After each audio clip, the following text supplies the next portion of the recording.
Alors Bernard, j'ai quelque chose de super cool pour toi aujourd'hui. Tu me fais confiance, hein? Parce qu'on va parler, alors franchement, de 10 phrases, genre vraiment utiles pour parler avec les Français, tu vois. C'est pas juste une liste bateau, mais des trucs qui débloquent vraiment la conversation quand t'oses pas trop. Toi, t'as jamais eu ce moment gênant où t'es là, tu sais pas comment lancer? Mais totalement, Sandra. Enfin, ça me rappelle... Attends, tu te souviens de cette histoire? Je crois que je t'en avais parlé. Il y avait un jeune étudiant américain, il avait 20 ans, pas un mot de français, perdu dans un café à Paris, vraiment l'air paumé, mais genre gentil, tu vois. Et il ose à peine ouvrir la bouche, et puis il a juste balancé un simple bonjour avec un sourire, et ben tout a changé. Ça, je l'ai jamais oublié. Franchement, commencer la conversation, c'est parfois le truc le plus dur, mais c'est là-dedans que tu fais des vrais liens et que tu vis un vrai moment. Bref, tu vois où je veux en venir? Ouais, mais complètement. En fait, c'est ça. Souvent, ce sont ces débuts un peu maladroits qui deviennent genre la base des meilleures histoires à raconter. Bon, on va décortiquer tout ça, hein. On y va? Alors, je vais pas mentir, il y a rien de plus puissant qu'un bonjour bien lancé. Même si ton accent, il part un peu en freestyle. Non mais sérieux, on sous-estime ce mot-là. Oui, et... Oh, Sandra, t'as vu à Lyon, surtout dans le 7e par exemple. Je me souviens que... Si tu regardes la personne dans les yeux, pas juste le sol, et que tu dis bonjour, c'est un autre monde. C'est le ton aussi qui joue. Si tu balances un bonjour tellement timide, ça passe moins. Mais un bonjour monsieur ou bonjour madame, là, bam, on t'écoute. Tu sens la différence aussi, non? Mais grave! D'ailleurs, moi, parfois, j'oublie le madame et tu sens direct que ça refroidit, genre. Alors que quand tu places le bon monsieur, tu fais déjà la moitié du chemin. Tu vois ce que je veux dire? Ouais, c'est si simple, mais pourtant, faut y penser, quoi. Allez, premier truc à tenter, bonjour, ça change tout. Même si ton accent n'est pas parfait, c'est pas grave. Ah, celle-là, Sandra, alors. Moi, c'est ma préférée. Vous connaissez ce quartier? J'ai pu éviter tellement de silences gênants dans mes ateliers urbains rien qu'avec cette phrase. Tu peux pas imaginer. Ça accroche direct. Les gens racontent tout. L'histoire, la petite boulangerie qu'ils adorent. Ou même, genre, les anecdotes de leur enfance. Et la glace, elles font immédiatement. J'adore! J'ai eu ça, moi, sur les marchés en Provence. J'ai demandé, tu sais, comme si je débarquais, et là, bam! Le monsieur se met à raconter l'histoire du lavoir, de la fontaine, de son grand-père qui jouait là. On sait jamais où tu pars avec une question comme ça. Mais c'est ça le secret. T'imagines, tu poses juste la question, et tout à coup, t'es embarqué dans une histoire de quartier. Limite, tu fais partie du décor. C'est fou, non? Alors, là, j'avoue, je suis passionné. La boulangerie en France, c'est presque sacré. Franchement, si tu demandes, vous avez une bonne boulangerie à recommander? C'est la porte ouverte à la convivialité. Moi, ma préférée, c'était à Annecy, rue Royale. La baguette les amis. Impossible de résister. Et là, pareil, tu crées un petit moment. Je vais t'avouer un truc. Je fais ça même si je connais déjà toutes les boulangeries du coin. C'est juste l'excuse idéale pour parler aux gens, tu vois, déclencher un sourire et se sentir un peu adopté dans le quartier. Exactement. Et puis, faut pas oublier, quand tu demandes gentiment, avec un petit s'il vous plaît, ça change tout. On t'accueille tout de suite, t'es plus l'inconnu. Tu deviens celui ou celle qui aime les bonnes baguettes. Donc, à tenter absolument. Et là, la fameuse météo. Alors, on dit que c'est petit, mais c'est le prétexte, c'est préféré des inconnus qui veulent se lancer sans trop se mouiller. Je l'utilise genre à la boulangerie. Il fait beau aujourd'hui, non? Ça détend tout de suite, pas vrai? Oh, et laisse-moi... Non, attends, faut que je l'imite. Il y a toujours ce monsieur sur le banc qui dit « Ah, ça faisait longtemps qu'on n'avait pas vu le soleil, hein, ma petite dame ?» Et puis le débat commence. Soleil ou pluie? T'as l'impression d'être à la météo du village. D'ailleurs, moi, j'adore dire « J'espère que ça va durer », alors que tout le monde sait qu'en fait, il va pleuvoir demain. C'est clair, et puis, même si c'est juste pour remplir le vide, tout le monde accroche.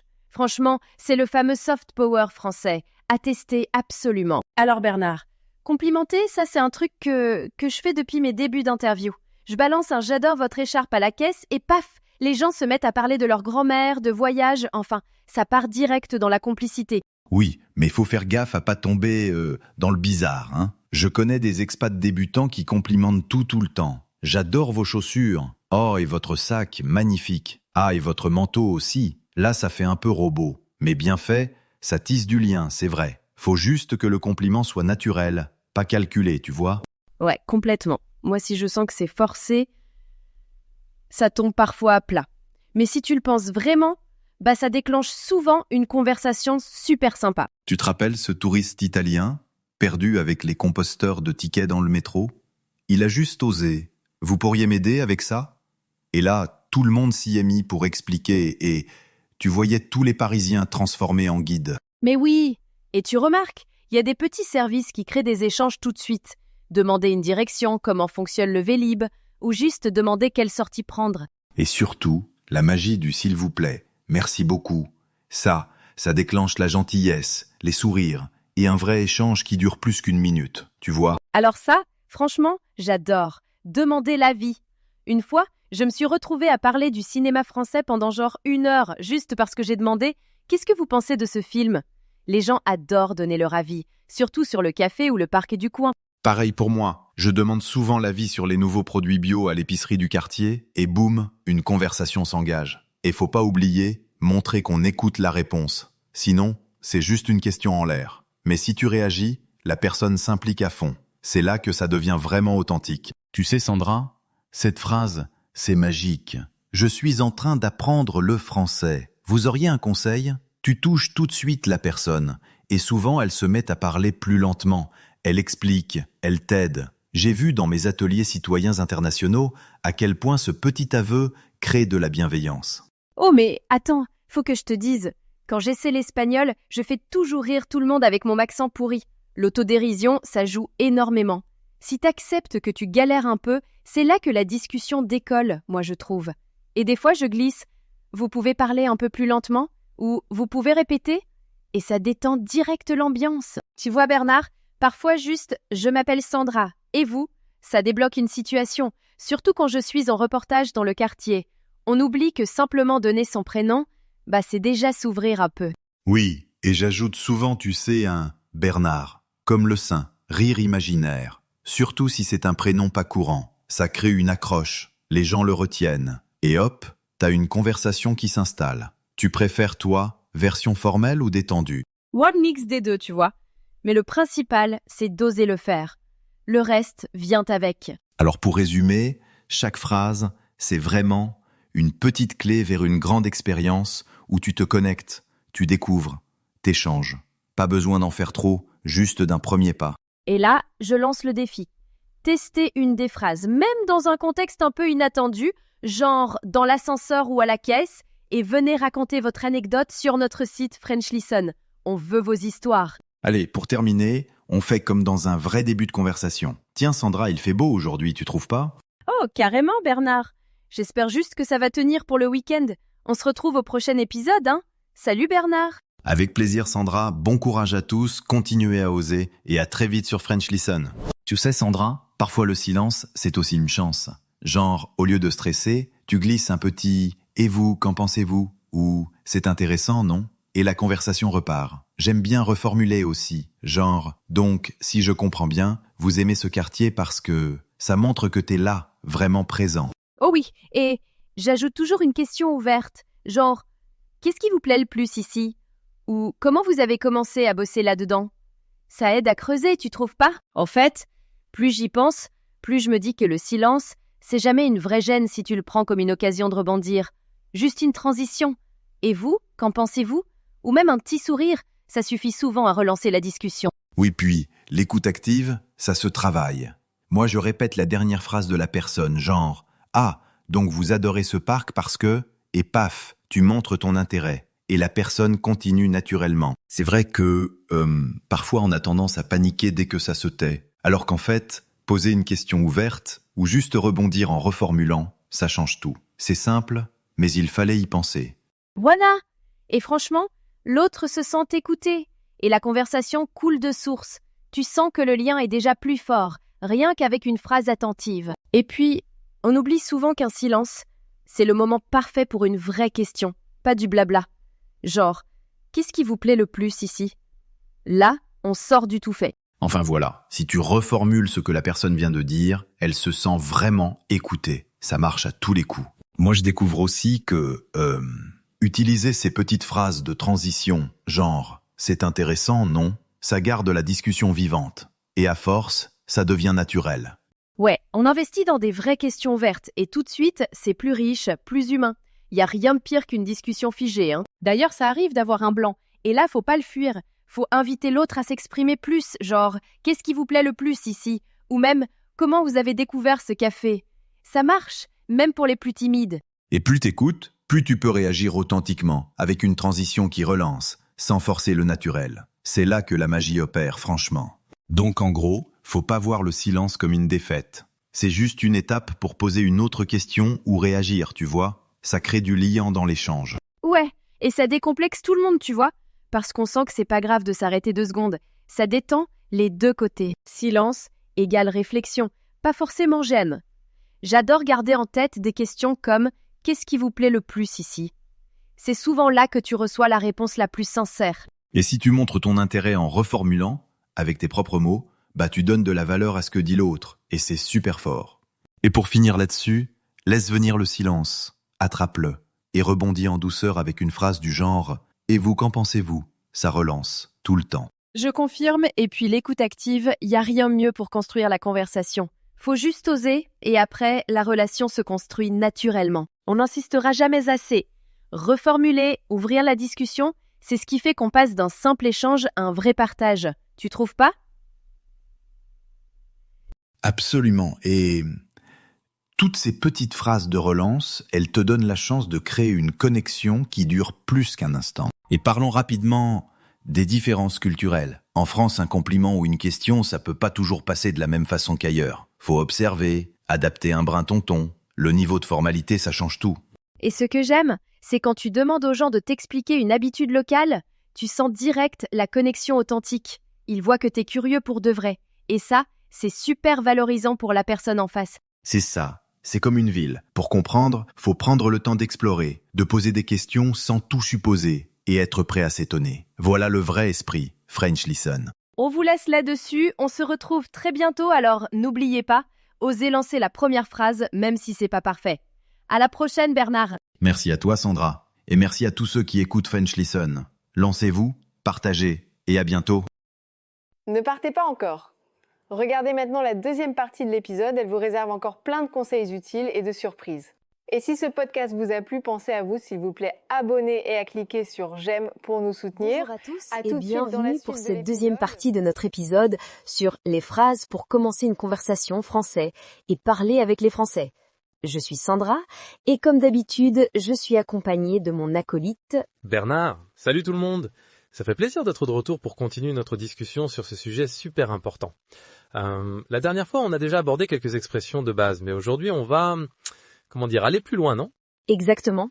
On va approfondir le sujet parce que, franchement, c'est pas toujours évident de briser la glace quand on parle français. Surtout avec des expressions qui sonnent naturelles. Tu te rappelles, Bernard, de la première fois où tu as essayé d'engager une conversation en langue étrangère ? Oh là là, c'était un désastre total. J'étais en Italie et j'avais appris quelques phrases dans le guide touristique, mais quand j'ai commencé à parler, la personne m'a répondu à toute vitesse et j'ai rien capté. J'ai juste fait un sourire bizarre et j'ai dit « grazie » avant de m'enfuir. Ça me rappelle tellement de souvenirs. C'est pour ça qu'on veut aider nos auditeurs à éviter ce genre de situation gênante. Alors, on commence par rappeler quelques expressions qu'on a vues la dernière fois ? Bonne idée. Donc on avait parlé des salutations de base comme bonjour, salut, comment ça va ? Mais aujourd'hui on va voir des phrases un peu plus élaborées pour vraiment engager une conversation intéressante. Parfait. Et tu sais quoi ? J'aimerais bien qu'on aborde aussi le contexte d'utilisation parce que c'est pas juste de connaître les phrases, mais aussi de savoir quand les utiliser. T'as totalement raison. Bon alors, on commence par les phrases pour... Attends. J'y pense, on pourrait peut-être commencer par le registre de langage. Tu sais, expliquer la différence entre le français formel et le français familier. C'est super important quand on démarre une conversation. Ouais, t'as raison. Donc, en français, on a plusieurs registres de langue. Le formel, qu'on utilise dans des situations professionnelles ou avec des gens qu'on ne connaît pas. Et le familier, qu'on utilise entre amis ou avec la famille. Exactement. Et c'est là qu'entre en jeu la question du tutoiement et du vouvoiement. Tu veux expliquer ça, Bernard ? Bien sûr. Alors, en français, on a deux façons de dire tu. Soit tu, justement, soit vous. Le vous est formel, on l'utilise avec les gens qu'on connaît pas, les personnes plus âgées, nos supérieurs au travail. Et le tu, c'est pour les amis, la famille, les collègues proches. C'est, une distinction super importante en français. Absolument. Et si on prend pas le bon, ça peut créer des situations un peu gênantes. J'ai une amie américaine qui tutoyait tout le monde parce que dans sa langue, il n'y a pas cette distinction et son patron n'a pas trop apprécié. Oh, je peux imaginer. Bon, maintenant qu'on a clarifié ça, on peut passer aux phrases concrètes pour démarrer une conversation, non ? Parfait. Alors, commençons par les situations formelles. Si tu rencontres quelqu'un pour la première fois dans un contexte professionnel, tu pourrais dire « Bonjour, je me présente, je m'appelle Bernard. Enchanté de faire votre connaissance. » Exactement. Et tu remarques qu'on utilise le « votre » et pas « ta ». C'est le vouvoiement dont on vient de parler. Et on peut ajouter « je travaille dans » ou « je suis venu pour expliquer pourquoi on est là. Et puis, il y a aussi « excusez-moi de vous déranger, mais… » qui est une bonne façon polie d'aborder quelqu'un qu'on connaît pas. Tout à fait. Maintenant, si on passe au registre un peu plus détendu, entre amis d'amis par exemple, on pourrait dire « Salut, on s'est pas déjà croisé chez Marc ?» ou « Salut, je suis Bernard, un ami de Sophie. Et toi ?» Voilà. Et dans ce cas-là, on passe direct au tutoiement. C'est beaucoup plus naturel entre personnes du même âge ou dans un contexte détendu. Et puis, on peut enchaîner avec des questions comme « Tu fais quoi dans la vie ?» ou « T'es d'où à les bases ?» qui sont des classiques pour faire connaissance. Oui. Et pour être encore plus naturel, on peut utiliser des expressions comme « du coup » pour commencer une question. Par exemple, « Du coup, tu connais bien Carquet ?» Ah oui, du coup, c'est vraiment typiquement français. Les Français l'utilisent tout le temps, même si parfois c'est pas vraiment nécessaire. Mais ça fait partie du flow naturel de la conversation. Exactement. C'est comme « en fait » qu'on utilise souvent au début d'une phrase. En fait, je voulais te demander. C'est pas forcément utile, mais ça rend la conversation plus fluide, plus naturelle. Totalement. Et ça me fait penser qu'on devrait parler des petits mots de remplissage qui rendent les conversations plus authentiques. Les fameuses béquilles linguistiques, comme ben, bah, tu vois ? Et genre, que les jeunes utilisent tout le temps. Genre c'était genre trop bien, ou il était genre super énervé. Oui, ça montre justement qu'on est à l'aile dans la langue. Mais revenons à nos phrases pour engager la conversation. Il y a aussi le contexte. C'est important d'adapter sa façon d'aborder quelqu'un selon la situation, non ? Totalement. Par exemple, dans une soirée, c'est différent d'une rencontre professionnelle. Tu peux être beaucoup plus direct et détendu. Tout à fait. Dans une soirée, on peut facilement dire « Super soirée, non ? Tu connais beaucoup de monde ici ?» Ou même « J'adore ta veste » ou « Ta robe, elle vient d'où ?» Les compliments, ça marche toujours pour briser la glace. Mais attention à pas être trop, insistant non plus. Absolument, c'est une question d'équilibre. Et puis il y a aussi l'approche par l'humour qui marche bien en France. Quelque chose comme je suis nulle pour engager la conversation, alors je me lance directement. Tu viens souvent ici ? Ça peut marcher. Les Français apprécient l'autodérision. Mais parlons aussi des sujets de conversation, non ? Une fois qu'on a fait les présentations, il faut bien parler de quelque chose. Oui, alors en France, il y a des sujets qui marchent toujours. La nourriture, par exemple. Oh là là, oui ! Les Français peuvent parler de bouffe pendant des heures. Tu as déjà goûté le fromage de cette région ? Ou tu connais un bon resto dans le coin ? Absolument. Et puis, il y a aussi la météo, qui est un sujet universel. Quel temps, hein ? Ou, plus élaboré, ce soleil fait du bien après toute cette pluie, non ? Et quand il pleut beaucoup, on peut utiliser l'expression « il pleut bécorde ». J'adore cette expression. Moi aussi. Et c'est le moment de parler des expressions idiomatiques. Elles font tellement partie du français conversationnel. Ah oui, les expressions. On pourrait faire un épisode entier là-dessus. Mais en attendant, on peut en donner quelques-unes qui sont utiles dans une conversation. Par exemple, ça marche, pour dire qu'on est d'accord. C'est super courant et ça sonne vraiment naturel. Ou c'est pas grave, quand quelqu'un s'excuse pour quelque chose de mineur. Au lieu de dire « ce n'est pas important », on dit simplement « c'est pas grave » ou même juste « pas grave » pour faire encore plus naturel.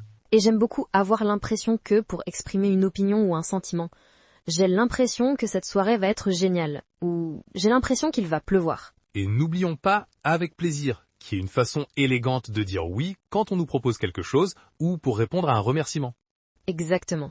Et pour les expressions un peu plus familières, il y a t'inquiète, qui est le raccourci de ne t'inquiète pas. Ou carrément, pour dire oui avec enthousiasme. Si quelqu'un te demande « On va au ciné ce soir ?» tu peux répondre « Carrément » pour montrer que t'es super motivé. J'allais justement le dire. Et pour les expressions très familières, il y a c'est de ouf pour dire que quelque chose est incroyable. Mais attention, ça c'est très jeune et très familier. Faut pas l'utiliser avec son patron ou sa belle-mère. Non, effectivement. Et parlons maintenant des questions ouvertes pour maintenir la conversation. C'est bien de démarrer, mais il faut aussi savoir faire durer l'échange, non ? Totalement. Les questions fermées, celles auxquelles on répond par oui ou non, ça tue la conversation. Il faut privilégier les questions qui commencent par comment, pourquoi, raconte-moi. Par exemple, au lieu de demander « tu aimes ton travail ?», on peut dire « qu'est-ce que tu préfères dans ton travail ?» ou « comment tu t'es retrouvé à faire ce métier ?» Exactement. Ça incite la personne à développer sa réponse et ça ouvre plein de nouvelles pistes de conversation. Et puis, il y a aussi la technique du rebond. Ah oui, le rebond. C'est quand tu reprends un élément de la réponse de ton interlocuteur pour poser une nouvelle question. C'est super naturel et ça montre que tu écoutes vraiment. Tout à fait. Par exemple, si la personne dit « Je reviens de vacances en Bretagne », tu peux rebondir en disant « La Bretagne, j'ai toujours voulu y aller, c'était comment ?» au lieu de passer à un sujet complètement différent. C'est exactement ça. Et ça donne l'impression d'une conversation qui coule naturellement. Et puis, il y a aussi l'art de, montrer qu'on est attentif.